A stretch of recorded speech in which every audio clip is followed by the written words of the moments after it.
Hi everyone, Aiden here with etrailer. Today we're going to be taking a look at the Kuat Transfer V2 and seeing how it fits on our 2023 Subaru Outback. This is going to be a platform style bike rack, holding the bike in these wheel cradles and primarily keeping it up and held down by our wheel hook at the front. With this making contact on our tire and not the frame, it's going to make this bike rack work well for carbon frame and alternative frame bikes. The secondary point of contact is on the back tire, and each bike can be supported up to 40 pounds, so a 40-pound weight capacity per bike.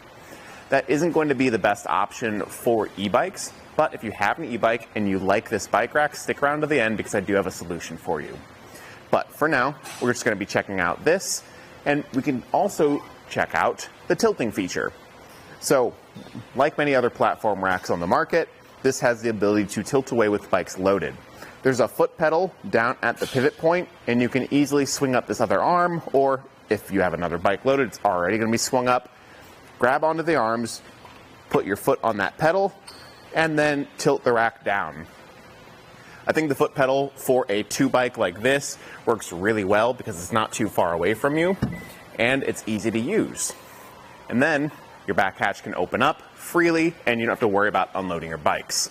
It is close on the Outback, but we chose a bike with pretty wide handlebars, so I think for most people it's going to be just fine.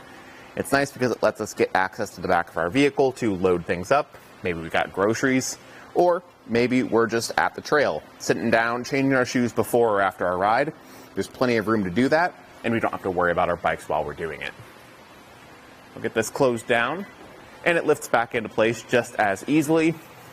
Using these arms is a good point to push up. That pedal will lift back up and click into place, leaving it locked in. Now I'm actually going to leave this arm open here while we unload the bike, because one of the advantages of this is the U-shaped design. To unload this, we're going to start with our back wheel strap, pressing in on this button and removing the ratcheting strap. And with one hand on the bike, one hand on the arm, we can push the button that releases our wheel hook, push up and out on the arm. It opens up all the way, and because of that U shape, I can walk right up to my bike. So if I'm pushing that 40-pound weight capacity and I don't want to lift it into place like that, where it's out and extended and kind of awkward, I can walk right up to it where it's close. I've got much more control over that weight and walk it away.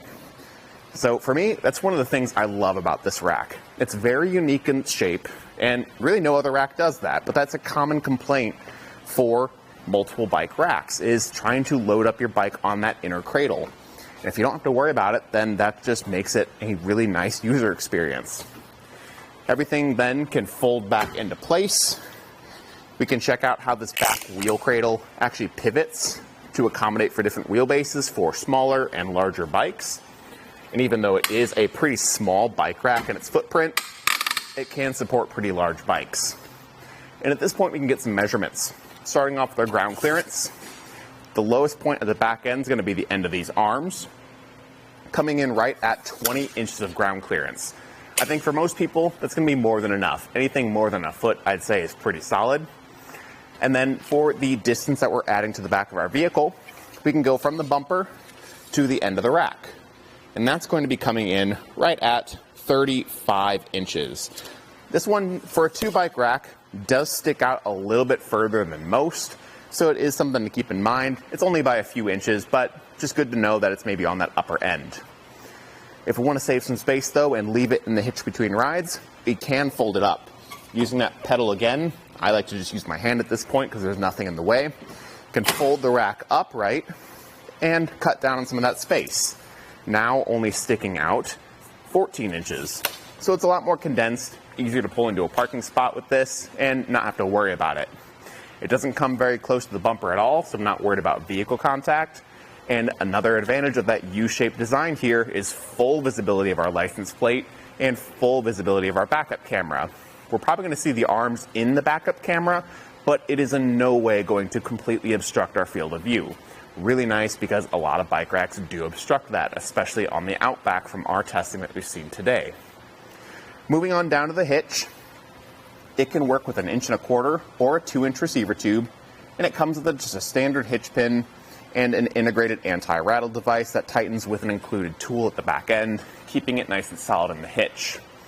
Now, I did mention before, if you've got an e-bike, there might be a potential solution for you. This is the 1.25" or 2" version of the rack, but you can get the exact same thing that is strictly for 2" hitches. That extra weight and size in the shank of the bike rack helps the bike rack support 60 pounds per bike. So if you like this style, you like the way it fits on the Outback, and you want to have a way to transport your e-bikes with it, get that version of the rack. You can find it on our website just by searching up the name, but this one is going to work with 1.25" or 2". Both otherwise are the exact same, and I think it's a phenomenal fit on the Subaru Outback. Thanks for watching.